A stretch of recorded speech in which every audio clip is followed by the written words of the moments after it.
उत्तर प्रदेश मुरादाबाद से अपने सहयोगी सुमित राणा के साथ श्रीपाल सिंह राणा की रिपोर्ट आप देख रहे हैं न्यूज 7+ गंगा खबर। मुरादाबाद से आज हिंदू महाविद्यालय की सांस्कृतिक समिति द्वारा अंतर महाविद्यालय प्रतियोगिता का आयोजन किया गया। आज की इस प्रतियोगिता का शीर्षक था सोशल मीडिया लोकतंत्र को मजबूत करने का सशक्त माध्यम है। इस प्रतियोगिता में 14 कॉलेजों के 28 प्रतियोगियों ने प्रतिभाग किया। कार्यक्रम की अध्यक्षता प्राचार्य डॉक्टर सत्यव्रत सिंह रावत जी ने की। निर्णायक मंडल में doctor RC Shukla, doctor Mahesh Diwakar ji, doctor Madhuri Singh ji, doctor Manju ji रही। कार्यक्रम में स्वागत भाषण समिति की संयोजिका प्रियांशा सिंह जी ने किया। कार्यक्रम का संचालन डॉक्टर ब्रिजेश तिवारी जी ने किया। कार्यक्रम में doctor Sanjay Sharma ji, captain Meenu Mehrotra, DR Amit Vaishya, DR Sanjeev Rana, DR Amit Seem, DR Shalini Rai, DR Seema Rani, DR Deepa Baliyan ji, DR Suraj ji, DR Pawan ji, DR Rajeev Chauhan, DR Anupama, DR Rajeev, DR Rajesh Tomar, doctor Vivek Chand ji एवं विभिन्न महाविद्यालय के राजकुमार सोनकर जी, डॉक्टर मंजू आदि की गरिमा में उपस्थिति रही। प्रतियोगिता के उपरांत कार्यक्रम की अध्यक्षता कर रहे प्राचार्य डॉक्टर सत्यव्रत सिंह रावत जी ने अपने उद्बोधन में कहा कि प्रतियोगियों को विषय की जनता और गंभीरता को समझना चाहिए और उन्होंने लोकतंत्र पर सोशल मीडिया के प्रभाव को विस्तृत रूप से बताया तथा सभी प्रतियोगियों को बधाई एवं शुभकामनाएं दी। प्रतियोगिता में पक्ष में मुस्कान गुप्ता तीर्थंकर महाविद्यालय से, जैनब खान गोकुलदास डिग्री कॉलेज से एवं आकांक्षा DAK कॉलेज से क्रमशः प्रथम, द्वितीय और तृतीय रहे। सांत्वना पुरस्कार KGK कॉलेज की मोनिका तिवारी को, MIT के निपुण वशिष्ठ को और MITI कॉलेज के प्रिय वर्णवाल को मिला। विपक्ष में हिंदू कॉलेज की दीपक गुप्ता प्रथम स्थान पर रहे। वैशाली वर्मा KGK कॉलेज से द्वितीय स्थान पर और रिया ठाकुर DAK कॉलेज से तृतीय स्थान में रहे। विपक्ष में सांत्वना पुरस्कार लेने वाले MIT के हिमांशु वर्मा, इशिता रस्तोगी MIT की और आकाश सैनी MH कॉलेज के रहे। कार्यक्रम का संचालन DR ब्रिजेश तिवारी जी ने किया तथा आभार अभिव्यक्ति डॉक्टर अमित वैश्य की bite, captain Meenu Malhotra bite, doctor Priyansh Singh संयोजिका संस्कृति समिति हिंदू कॉलेज।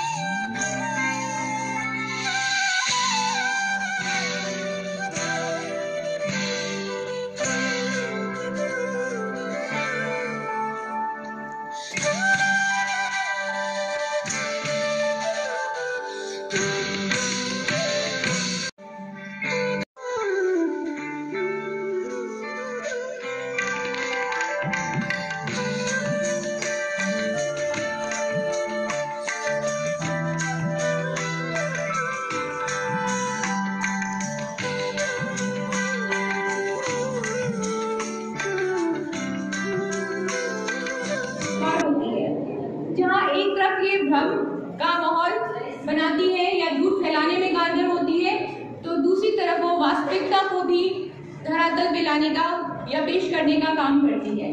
हमारे रचनात्मक कार्यों को भी हम एक ऐसी दुनिया में रहते हैं जहाँ हम केवल सोशल मीडिया के माध्यम से सिर्फ मैसेज या सोशल मीडिया की सूचनाओं को ग्रहण करने वाले उपभोक्ता नहीं है, हम उत्पादक भी हैं। हाँ, हम दोनों वर्ग को रिप्रेजेंट करते हैं। इसलिए यहाँ पे एक अंतर्द्वंद है कि इसको नियमित किया जाना चाहिए अथवा नहीं किया जाना चाहिए। ये भी एक बहुत बड़ा बहुमत से होता है। इस संबंध में एक सामाजिक मनोवैज्ञानिक रहे हैं सोलोमन असच। उन्होंने 1950 में शायद जब सोशल मीडिया था भी नहीं, तो उन्होंने एक रिसर्च किया। इसके ऊपर बहुत सारी पूरी श्रेणी उन्होंने रिसर्च की कि बहुमत की राय के आगे किसी व्यक्ति की राय किस प्रकार प्रभावित होती है। तो उस वक्त उन्होंने अपने रिसर्च में या उसमें उन्होंने पाया कि जब बहुमत की राय के आगे जो व्यक्ति की राय होती है, कभी कभी व्यक्ति की बहुमत के साथ चलने के लिए व्यक्ति या व्यक्ति के इस डर से कि उसका उपहास ना उड़े, इसलिए वो अपनी राय रखने से डरता है, संकोच करता है, वो बहुमत की राय के साथ चलता है। हाँ, तो ये उन्होंने 1950 में उन्होंने इस चीज का पे रिसर्च किया था। और आज तो दौर है सोशल मीडिया का, जहाँ पे हम सिर्फ बहुमत से डरने की बात नहीं है, जहाँ पे सोशल मीडिया पे सोशल ट्रोल जो कहते हैं वो भी है, और IT से और इन सब का भी जमाना है। तो यहाँ पे आप किस उद्घटता से अपनी राय रख सकते हैं या उसके साथ कितनी देर तक खड़े रह सकते हैं, ये भी एक प्रश्न चिन्ह है। और उसके ये वाकई एक विषय, सोशल मीडिया एक मंथन का विषय है और लोकतंत्र हमारा बहुमत से होता है। तो बहुमत, लेकिन यह है कि बहुमत के बीच में व्यक्तिगत राय का कितनी इम्पोर्टेंस है, ये भी एक सोचने का विषय है या इस पे मंथन किया जाना चाहिए। प्रतिभागियों द्वारा विचार मंथन के माध्यम से हम अमृत का सोपान करें और विष का त्याग करें। और इस आशय के साथ सभी प्रतिभागियों को अनेक शुभकामनाएं। इस आशय के साथ प्रतिभाग कीजिएगा। चलता रहूंगा पथ पर, चलने में माहिर बन जाऊंगा, या तो मंजिल मिल जाएगी अच्छा मुसाफिर बन जाऊंगा। The topic given for the debate, that is role of media in strengthening the democracy. Let's start with what is democracy. Democracy is just the right when the people vote to elect their own representative.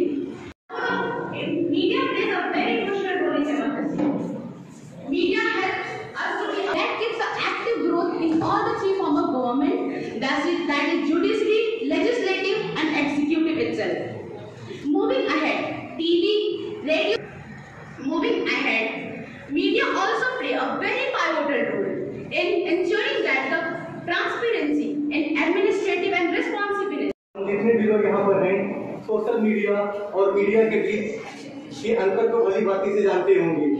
Media जो कि कहा जाता है कि किसी भी देश के लोकतंत्र के चौथा पिलर कहा जाता है, वही सोशल मीडिया। आज सोशल मीडिया का ऐसा कुछ नहीं है। सोशल मीडिया के ऊपर कोई सेंसरशिप नहीं है। सोशल मीडिया का कोई चीजें वायरल होने में टाइम नहीं लगता, कुछ गलत इधर चीजें कुछ लिमिट नहीं है उसकी, आप कंट्रोल नहीं कर सकते। वही मीडिया उसका कंट्रोल है। तो सिर्फ यही काम होते हैं। एक संस्था के अनुसार अभी हाल में सर्वे किया गया था, उसने कहा कि आज सही चीजों का नहीं पता होगा, हम एक अच्छे और मजबूत लोकतंत्र का निर्माण कैसे करेंगे। और अभी हाल के दिनों में चुनाव संपन्न हुआ पंजाब में, हमने देखा कि वहाँ की जो आम आदमी पार्टी है उसने अपना सीएम उम्मीदवार ट्विटर के माध्यम से चुना, सबसे आगे रहे, जिन्हें सबसे ज्यादा लोगों ने पसंद किया सीएम उम्मीदवार के लिए। तो हम एक ऐसा लोकतंत्र है, क्या ये सही है? बिल्कुल नहीं सही। कैसे हो सकता है सही? क्या एक रिक्शे वाला, एक सब्जी वाला ट्विटर चलाता है? नहीं चलाता। जब और डेमोक्रेसी का मतलब हुआ क्या? डेमोक्रेसी का मतलब ऐसी सरकार, ऐसी गवर्नमेंट जिसमें हर आदमी का हाथ हो, उसकी आवाज हो। तो ऐसे तो फिर ट्विटर और व्हाट्सएप, फेसबुक से तो भेदभाव क्रिएट हो रहे हैं। और देखा जाए अभी 2016 में अमेरिका में चुनाव हुआ था, उसमें डोनाल्ड ट्रंप जी जीते थे, तो उन्होंने फेसबुक से 5 करोड़ डाटा लीक करवाए थे, जिससे अपने प्रचार प्रसार में उसका इस्तेमाल किया था। संगठित करने का कार्य कर रहे हैं। मान्यवर, सबसे बड़ा कारण तो यह है कि सामाजिक और धार्मिक स्वार्थ के साथ साथ राजनीतिक स्वार्थ पर भी इसका गलत प्रभाव पड़ा है।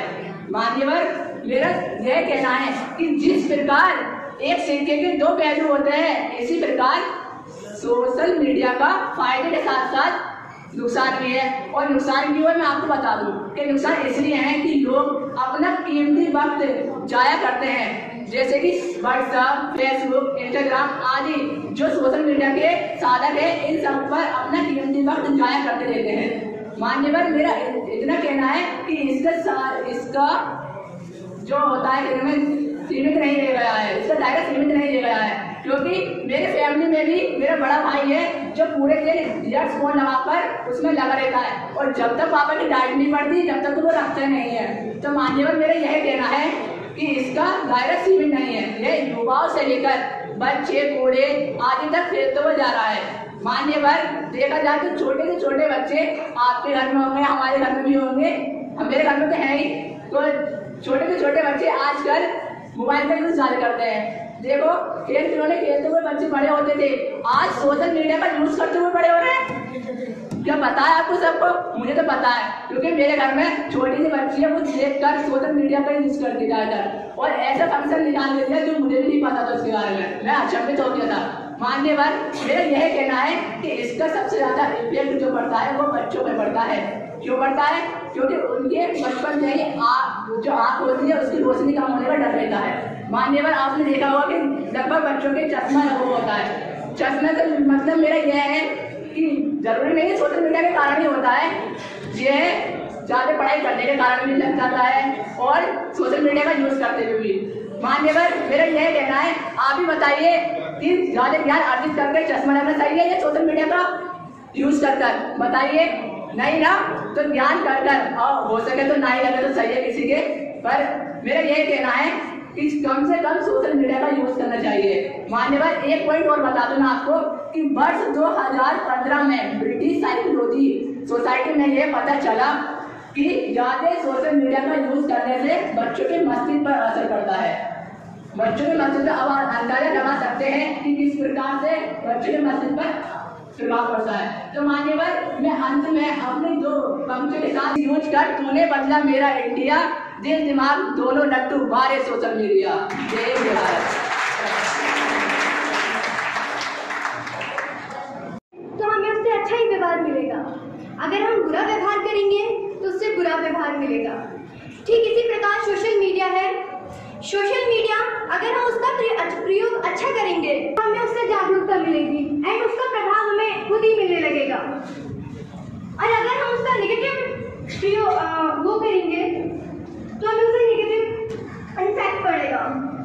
ठीक इसी प्रकार जो कोविड था तब हमने देखा शिक्षा के माध्यम से शिक्षा को जारी रखा गया, शिक्षा को रोका नहीं गया और जो बच्चों का भविष्य था उसको निरंतर बढ़ाया गया। सोशल मीडिया एक ऐसा प्लेटफॉर्म है जिससे हम आज मध्यम वर्ग के लोगों को उच्च स्थिति पर ला सकते हैं। जो इतिहास हमारा गवाह है, पहले के जो लोग थे वो बहुत ही जो नीचे के थे, जो किसान लोग थे वो नीचे ही रह गए और जो उच्च स्तर के लोग थे वो ऊंचे ही बढ़ते गए। परंतु जो सोशल मीडिया जब से आया है, जब से उच्च लोग तो बड़े ही हैं परंतु जो नीचे लोग, मध्य वर्ग के जो लोग हैं उनको भी एक प्रोत्साहन मिला है, उनको भी एक प्लेटफॉर्म मिला है आगे बढ़ने का। तो सोशल मीडिया न केवल सकारात्मक रूप से, देखिए मैं ये बात गलत नहीं कहना चाहती कि सोशल मीडिया के नेगेटिव इम्पैक्ट नहीं पड़ते हैं, बट ये नहीं, ये हमारे अपने हाथ में है कि हम क्या लेना चाहते हैं उससे, नेगेटिव इम्पैक्ट या पॉजिटिव इम्पैक्ट। सो मैं यही कहना चाहूंगी, सोशल मीडिया आज के युवा वर्ग के लिए, साथ ही साथ मध्य वर्ग के लिए और हमारे आत्मनिर्भर लक्ष्य के लिए एक सतत माध्यम है। धन्यवाद। Share their thoughts and views, and such a thing can help to boost their confidence. Apart from the co-development and the individual development, there is a question that arises and we need to lay our eyes upon. That is that how it is affecting the democracy. Well, the answer to this question is that by connecting the worldwide population, the social media has actually created a great thing for people. It provides the people. This social media has also contributed towards quality of learning. It has also helped a number of people to get a job. The job seekers have got suitable jobs according to their qualifications. According to a report, 96% of the recruiters use social media platforms to hire workers. It has also helped to unite and connect the people of different countries, regions, culture and languages so that everyone can broaden their thinking boundaries. According to Dr. Kaveri Subramaniam, a professor at Cal Labs in Los Angeles, she states that in general the social media can actually provide a lot of information and opportunities to the people and especially adults.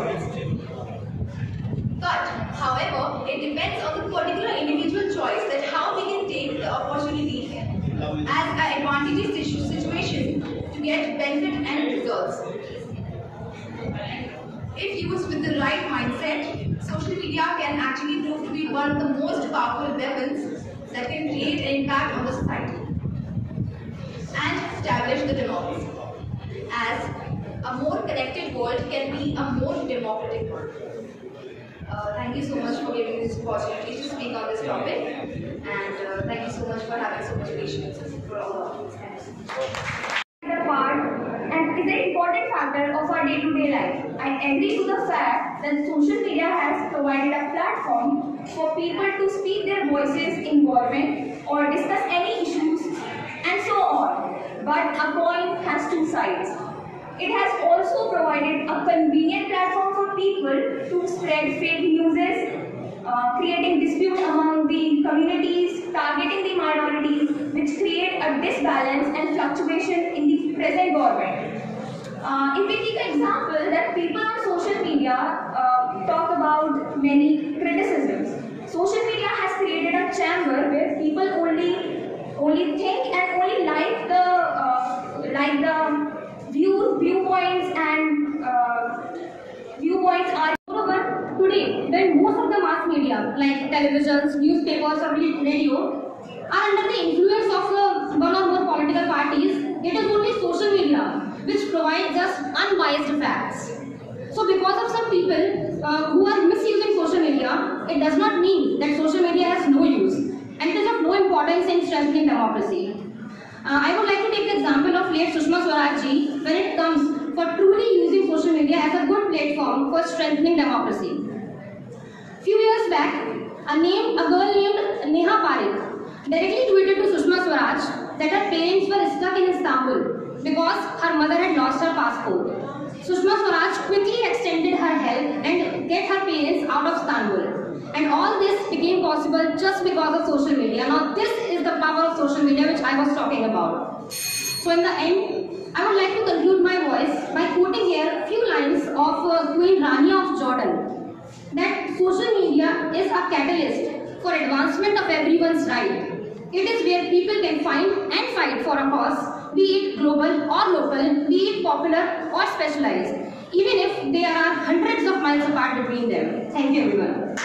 यहाँ की जनता को अधिकार है कि वे अपनी बात कर सकती है या अपने मनपसंद से प्रतिनिधि का चुनाव कर सकती है, लेकिन क्या सोशल मीडिया ही एक ऐसा माध्यम है जिसके द्वारा जनता अपनी बात कर सकती है? चलो मैंने माना कि जनता को एक मंच मिल गया है सोशल मीडिया के रूप में अपनी बात रखने का या साझा करने का, लेकिन क्या जनता इसका ठीक प्रकार से उपयोग कर रही है? यह आज का सबसे बड़ा सवाल है। मान्यवर, हर चीज का एक दायरा होता है। यदि कोई भी कार्य दायरे से बाहर किया जाता है तो वह गलत ही कहा जाता है, और आजकल यही हो रहा है सोशल मीडिया के उपयोग के साथ। चाहे वह चुनावों का प्रचार हो या किसी विपक्षी दल को नीचे गिराना हो या सबसे बड़ा मुद्दा धार्मिक मुद्दे को बढ़ावा देना हो, हर जगह सोशल मीडिया का प्रयोग गलत ढंग से हो रहा है। कोई किसी की मजाक बना रहा है तो कोई किसी को भड़का रहा है, क्योंकि हमें तो आजादी मिली हुई है अपनी बात रखने की, अपनी बात को साझा करने की। फिर चाहे हम किसी की मजाक बनाए या किसी बात को किसी और रूप में दिखाएं। मान्यवर, मौजूदा वक्त में सोशल मीडिया अपनी आलोचनाओं के कारण हर समय चर्चा में रहता है, और तो और सोशल मीडिया अफवाह फैलाने का भी एक साधन बन चुका है।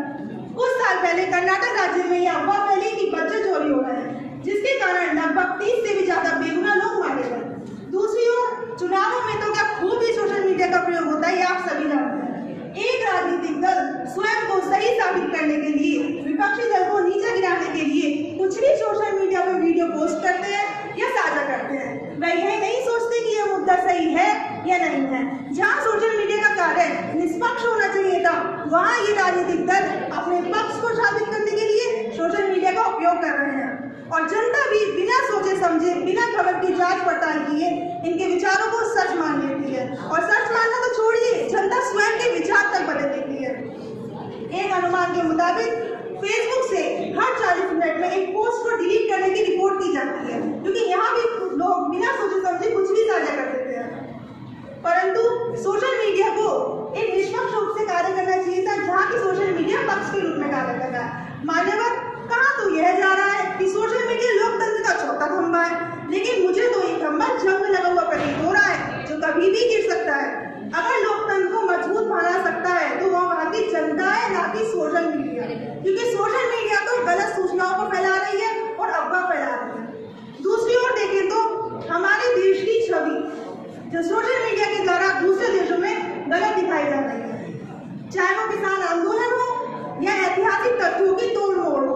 इस तरीके की वीडियो और पोस्ट साझा की जाती है जो होता कुछ और है और दिखाया कुछ और जाता है, जिसके कारण हमारे देश की गरिमा का और हमारे देश की छवि का दूसरे देशों के सामने खराब प्रदर्शन हो रहा है। मैं अपने विपक्षी साथियों से ये पूछना चाहूंगी कि जब हमारा देश लोकतंत्र बना था तब तो कोई सोशल मीडिया नहीं था, तो क्या हमारे देश का लोकतंत्र मजबूत नहीं था? जो आज सोशल मीडिया का उपयोग हमारे देश के लोकतंत्र को मजबूत करेगा। लोकतंत्र को मजबूत यहाँ की जनता करेगी, ना कि सोशल मीडिया। सुप्रीम कोर्ट ने भी कहा है यदि फेसबुक, व्हाट्सएप, ट्विटर पर ऐसी कोई भी पोस्ट साझा की जाती है जिसकी वजह से हमारे देश की गरिमा का दूसरे देशों में उल्लंघन होता है या लोकतंत्र की छवि खराब होती है, तो उन सोशल मीडिया के अधिकारियों को इस बात का जवाब देना होगा। भारत सरकार ने भी साइबर सुरक्षा नीति तथा सूचना तकनीक कानून बनाया है, जिसका क्रियान्वयन अभी ठीक प्रकार से नहीं हो पा रहा है। इसीलिए सोशल मीडिया अपनी कामयाबी सूचना फैलाने में या गलत सूचना फैलाने में कामयाबी पा रहा है, जिसके कारण यदि ऐसे ही चलता रहा तो देश की नकारात्मक छवि पूरे विश्व में फैलेगी, जिसके कारण आर्थिक नुकसान तो होगा ही होगा, साथ में देश की प्रतिष्ठा भी दांव पर लग जाएगी। अंत में मैं ये कहना चाहूंगी कि लोकतंत्र को मजबूत बनाना है तो देश से गरीबी, अशिक्षा और बेरोजगारी को दूर करिए, ना कि सोशल मीडिया को बढ़ावा दीजिए। मैं अपनी वाणी को विराम करते हुए महात्मा गांधी द्वारा कहे हुए लोकतंत्र के बारे में 4 बातें कहना चाहूंगी कि सच्चा लोकतंत्र एक केंद्र में 20 आदमियों के मिल बैठने से नहीं चलता। इसका कार्य नीचे से होना चाहिए, अर्थात लोकतंत्र का संचालन गांव-गांव के लोगों द्वारा खुद से होना चाहिए। धन्यवाद। जिम्मेदारी थी राष्ट्र के भविष्य और समाज की आशाओं को जोड़े रखने की। आज वो युवा सामाजिक पारंपरिक परिवेश से उठकर कल्पना के एक ऐसे लोक में जाने का एक सीधा और सरल रास्ता खोजने में लगा हुआ है जो उसके अस्तित्व को नकारात्मक दिशा प्रदान कर रहा है। वो युवा जिसे अपने नए इतिहास को रच देना था, आज वो युवा 4x4 की छोटी सी स्क्रीन पर अपनी कोमल उंगलियों के घर्षण मात्र से भावनाओं की इमोजीज भेज रहा है। हर तीसरा युवा जो सोशल मीडिया का इस्तेमाल करता है वह कुंठा, तनाव और चिंता महसूस करता है। विश्व में 4500 आत्महत्याओं का कारण यही सोशल मीडिया है। कार्पेल टनल सिंड्रोम, जिसमें 24 घंटे उंगलियां कांपती हैं, तड़पती हैं, उसके 55% मरीज भी यही सोशल मीडिया है। वास्तव में सच्चाई तो ये है कि आज के युवा की राष्ट्रीय पहचान और उसका अस्तित्व व्हाट्सएप की डीपी और स्टेटस तक सिमट कर रह गया है, और ट्विटर ने युवा की सोच को और उसकी समझने की शक्ति और शब्दों की परिधि को 250 शब्दों में सिमट कर रख दिया है। ऑक्सफोर्ड यूनिवर्सिटी की मनोवैज्ञानिक सुजैन ग्रीनफील्ड ने अपने एक अध्ययन से यह सिद्ध किया कि आने वाली युवा पीढ़ी इस सोशल मीडिया की इतनी आदी हो जाएगी कि वर्तमान में वह वास्तविक परस्पर संवाद करने से भयभीत होगी और वह एक फोबिया का रूप ले लेगा और फोबिया एक मानसिक विकार बन जाएगा। अब आप ही बताएं, सोशल मीडिया में अटका लटका मानसिक रूप से विकृत युवा क्या हमारे लोकतंत्र को मजबूत कर सकता है? क्या हम इसी लोकतंत्र की इसी का भविष्य की कल्पना और कामना कर रहे थे? अभी मेरी साथी बहन ने विदेशों के कई सोशल मीडिया की वजह से 220 करोड़ पाउंड का नुकसान हर साल झेलता है, और वहीं वर्ष 2016 में अमेरिकी चुनावों में रूसी संस्थाओं ने सोशल मीडिया का प्रयोग हथियार के रूप में किया और सार्वजनिक रूप से लोगों की भावनाओं को प्रभावित करने के लिए फेसबुक पे नकली पेज बनाया। हाल ही में नवंबर 2021 में मणिपुर में लगी चिंगारी महाराष्ट्र में भड़की केवल और केवल सोशल मीडिया पे वास्तविकता को तोड़ मरोड़ के प्रदर्शित किया गया था। गनीमत है मान्यवर कि हमारे देश में आजादी से पहले सोशल मीडिया नहीं था, नहीं तो भगत सिंह ने भी मैसेज किया होता, इनकलाब जिंदाबाद, 100 लोगों को सेंड करो, भारत आजाद हो जाएगा। अगर आपको वास्तविकता में परिवर्तन लाना है तो आपको सतह पर उतरना होगा। अगर सोशल मीडिया पर क्लिक करने से परिवर्तन आता होता तो महोदय ये देश 10 साल पहले ही बदल चुका होता।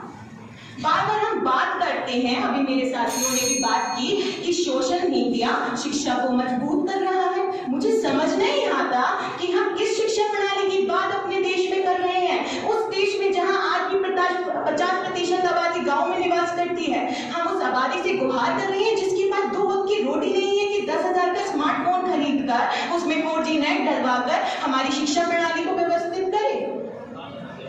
वर्तमान वर्तमान की स्थिति चीख चीख कर कह रही है कि ऐसी शिक्षा प्रणाली हमारे लोकतंत्र को मजबूत नहीं कमजोर बना रही है। अंत में कुछ पंक्तियों के साथ अपनी वाणी को विराम देना चाहूंगी। राम जी के देश में कैसी आफत आ गई, राम जी के देश में ये कैसी आफत आ गई, रामायण को भूलकर थिएटर की आदत छा गई। विंध्य हिमाचल यमुना गंगा, विंध्य हिमाचल यमुना गंगा, हमको कुछ नहीं याद है, व्हाट्सएप पर मैसेज चेक करना बस अब हमको याद है। भारत माँ के खातिर जो, भारत माँ के खातिर जो हंसकर फांसी पर झूल गए, व्हाट्सएप ट्विटर के चक्कर में हम भगत सिंह को भूल गए इस लोक भजन और गीता के उपदेशों को, भूल गए मीरा रहीम और कबीर के संदेशों को। विश्व गुरु सोने की चिड़िया का ताज हम गवा बैठे और पावन गंगा की भूमि पर व्हाट्सएप फेसबुक की दुनिया ला बैठे, व्हाट्सएप फेसबुक की दुनिया ला बैठे। जय हिंद जय भारत। को सशक्त बनाना नहीं है। अंत में मैं यही कहना चाहूंगी कि मैं जानती हूँ कि अंधेरा तो बहुत घना है, मैं जानती हूँ कि अंधेरा तो बहुत घना है, किंतु दिया जलाना भी कहाँ बना है। धन्यवाद। जय हिंद। मेरा नाम ट्विंकल शर्मा है, मैं IFTM यूनिवर्सिटी में पढ़ती हूँ और मैं वहाँ से BCA कर रही हूँ। जी, जैसे आज प्रतियोगिता चल रही है, वाद विवाद प्रतियोगिता सोशल मीडिया को लेकर, जी क्या कहना है आपको? ये प्रतियोगिता जो भी कॉम्पिटिशन्स चल रहे हैं बहुत अच्छी चीज़ है। आप लोगों तक इन्फॉर्मेशन पहुँचा सकते हैं, अवेयरनेस बता सकते हैं लोगों तक कि सोशल मीडिया किस तरीके से अच्छा है और किस तरीके से बुरा है। इस प्रतियोगिता का उद्देश्य क्या है? जैसे कि मैंने अभी कहा कि सोशल मीडिया किस तरीके से पॉजिटिव इफेक्ट डालता है हमारी सोसाइटी पे, डेमोक्रेसी पे, बेसिकली लोकतंत्र कैसे सशक्त होता है हमारा सोशल मीडिया के थ्रू, और क्या क्या उसके बुरे प्रभाव भी पड़ते हैं हमारे लोकतंत्र पे। तो इसमें आपका क्या मानना है, सोशल मीडिया अच्छी है या खराब? मैं ये नहीं कहूँगी कि सोशल मीडिया खाली अच्छा है या खाली बुरा है, दोनों ही पॉइंट्स हैं, लेकिन फिर भी हमें ये ध्यान रखना चाहिए कि सोशल मीडिया को किस तरीके से यूज़ किया जाए, क्योंकि वो एक इंसान के मन पे पॉजिटिव इफेक्ट डालता है, दूसरे के मन पे नेगेटिव भी डाल सकता है। तो बहुत ज़रूरी है हम अपनी इन्फॉर्मेशन जो हम शेयर कर रहे हैं उसको हम बहुत ध्यान रखें कि हम क्या शेयर कर रहे हैं और क्या पढ़ रहे हैं। जैसे कि आगे सोशल मीडिया बंद होगा तो कितनी प्रॉब्लम आएगी और कितना अच्छा होगा, थोड़ा बताएंगे? देखिए, हर चीज़ की अपनी इम्पोर्टेंस होती है, सोशल मीडिया की भी अपनी इम्पोर्टेंस है। अगर सोशल मीडिया नहीं होगा तो भी बहुत प्रॉब्लम होगी, क्योंकि अभी हमने देखा कि कोविड टाइम चल रहा था, उस टाइम पे सोशल मीडिया ने बहुत काम किया है, लेकिन उस सोशल मीडिया को कितना यूज़ करना है और कितना हमें बढ़ावा देना है वो हम पर डिपेंड करता है, क्योंकि वो कहीं ना कहीं गलत प्रभाव भी छोटे बच्चों पे स्पेशली बहुत गलत प्रभाव डालता है। मैं सिर्फ एक संदेश देना चाहूँगी कि आप बिल्कुल सोशल मीडिया चलाओ, पर उसको बहुत ध्यान में रख के चलाया जाए कि आप क्या पढ़ रहे हैं और क्या शेयर कर रहे हैं। ये आपको बहुत ज़रूरी है ये बात जानना कि क्या आप इंफॉर्मेशन अपनी तरफ से प्रोवाइड करा रहे हैं बाकी लोगों को। जी, आपका शुभ नाम? यशिका अरोड़ा। जी, जैसे कि आज यहाँ पर वाद विवाद प्रतियोगिता चल रही है सोशल मीडिया को लेकर, क्या कहना है आपका, सोशल मीडिया क्या है? आज के विषय के वैसे तो मैंने विपक्ष में बात करी है, लेकिन मेरा मानना यही है कि अगर सोशल मीडिया का हम सकारात्मक रूप से प्रयोग करें तो ये हमारे लोकतंत्र को बहुत सशक्त बना सकता है। लेकिन आजकल अगर देखा जाए तो हम इसका सकारात्मक रूप से कम, नकारात्मक रूप से ज़्यादा पेश कर रहे हैं। आपने देखा होगा कि अगर हमें किसी भी नेता की कोई बात पसंद नहीं आती तो लोग फेसबुक, ट्विटर या इंस्टाग्राम पर उस बात को तोड़ मरोड़ कर पेश कर देते हैं। और बाकी तो मैंने यहाँ पे विपक्ष में ही पक्ष रखा है, तो मैं बस इतना ही कहना चाहूँगी कि लोकतंत्र के जो सबसे महत्वपूर्ण हमारे साधन है, हमारी युवा पीढ़ी, ये सबसे ज़्यादा उस पर नकारात्मक प्रभाव डाल रहा है, जो हमारे लोकतंत्र को सशक्त नहीं कमज़ोर बना रहा है। आज की 40% आबादी शराब, गांजे और सिगरेट के लिए इसी सोशल मीडिया से प्रभावित होती है। और कार्पेल टनल सिंड्रोम होता है जिसमें 24 घंटे इंसान की उंगलियाँ कांपती हैं और तड़पती हैं, उसके 55% मरीज़ भी आज इसी सोशल मीडिया के आदी हैं। और विश्व में अगर आंकड़ों के अनुसार हम बताएं तो 4500 आत्महत्या को कारण यही सोशल मीडिया है। बस इतना ही कहना चाहूँगी कि अगर हम इसका सकारात्मक रूप से प्रयोग करेंगे तो हमारे लोकतंत्र के लिए बेशक ये एक सशक्त माध्यम साबित हो सकता है। आज के आधुनिक ज़माने में बच्चों ने जैसे कि 2 साल कोरोना काल में सोशल मीडिया के जरिए अपनी शिक्षा को आगे बढ़ाया, उस पर आप क्या? बेशक मैं कह सकती हूँ कि सोशल मीडिया ने शिक्षा को प्रभावित बनाया है, लेकिन जैसा कि आप जानते हैं हमारे देश की आज भी 50% आबादी गाँव में निवास करती है और उन लोगों के पास 2 वक्त की रोटी तक नहीं है, और उनसे हम गुहार कर रहे हैं कि वो 10,000 का स्मार्टफोन खरीद कर 4G नेट रिचार्ज कराकर शिक्षा प्रणाली को बढ़ावा दें। तो क्या देश का जो हमारा इलेक्ट्रॉनिक तंत्र है वो इसके लिए तैयार नहीं है सोशल मीडिया के लिए, जो हम गांव तक पहुंचाने की बात करती है हमारी भारत सरकार? सबसे बड़ी इसकी समस्या ये है हमारे देश की शिक्षा प्रणाली, क्योंकि अभी भी जो लोग अशिक्षित हैं वो इस डिजिटल इंडिया का जो हमारा प्रोग्राम चल रहा है उसको प्रॉपर तरीके से समझ ही नहीं पा रहे, उन तक इन्फॉर्मेशन ही नहीं पहुंच पा रही कि सरकार ने कितनी योजनाएं चला रखी हैं। जब तक उन लोगों के पास ये इन्फॉर्मेशन ही नहीं पहुंचेगी कि हाँ आज सरकार ने डिजिटल इंडिया जैसा कार्यक्रम चला रखा है, इससे हमें ये लाभ हैं, तभी तो वो उस चीज़ का बेनिफिट उठाएंगे। देश के युवाओं के लिए क्या संदेश देंगे? देश के युवाओं के लिए यही संदेश है कि हमें जितनी भी सोशल मीडिया है हमारी, उसका हमें लोकतंत्र के हित में प्रयोग करना चाहिए, ना कि लोकहित के अहित में। मैं कैप्टन डॉक्टर मीनू मेहरोत्रा। आज सोशल मीडिया को लेकर वाद विवाद प्रतियोगिता रखी गई है, क्या कहना है? आज हमारे यहाँ हमारे हिंदू महाविद्यालय की सांस्कृतिक समिति के द्वारा एक वाद विवाद प्रतियोगिता का आयोजन किया गया है, जिसका विषय है सोशल मीडिया लोकतंत्र को मजबूत बनाने में सशक्त भूमिका निभाता है। हमारे आज के इस प्रतियोगिता में पूरे विश्वविद्यालय के 14 महाविद्यालयों ने प्रतिभाग किया है।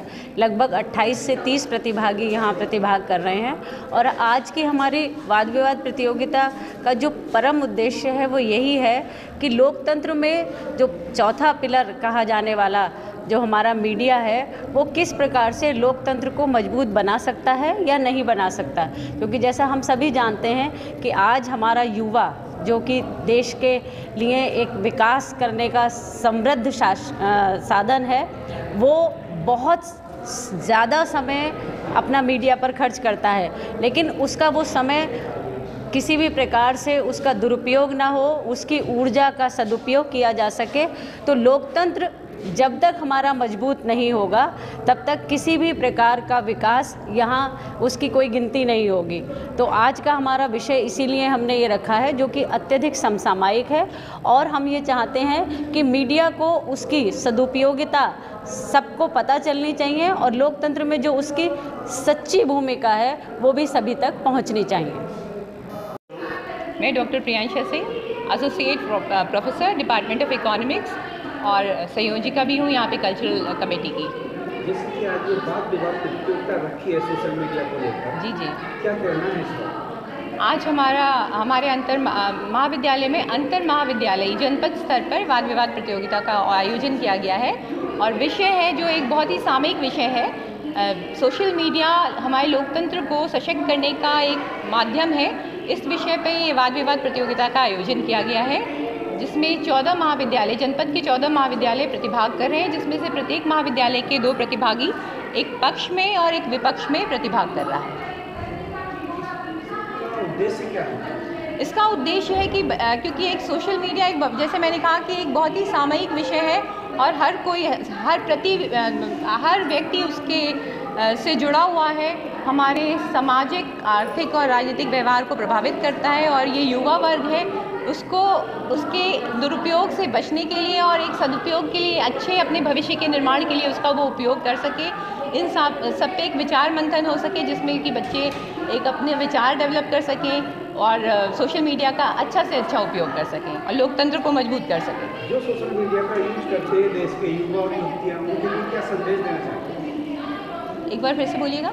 जो देश के युवा और युवतियाँ जो सोशल मीडिया का ज़्यादा प्रयोग कर रहे हैं, उनके लिए क्या संदेश देना चाहिए? सोशल मीडिया किसी चीज़ की भी अधिकता कहते हैं कि वो तो हानिकारक होती है, हाँ, तो वही चीज़ सोशल मीडिया के साथ भी लागू होता है कि अधिकता जो है यहाँ पे भी हानिकारक है। आप उसका अनुकूलतम उपयोग करें, यानी आप उतना ही उपयोग करें जो आपके लिए ज़रूरी हो और उसका आप लाभ उठा सकें। अगर आप अपने समय आपका बर्बाद हो रहा है अगर सोशल मीडिया के यूज़ पे, तो हम सोचते हैं कि उससे बचना चाहिए, लेकिन जहाँ तक लाभकारी है और जो आपके लिए आवश्यक है उतना यूज़ ज़रूर करें, अपने आप को जागरूक करने के लिए, समाज को जागरूक करने के लिए और उससे फ़ायदा उठाने के लिए।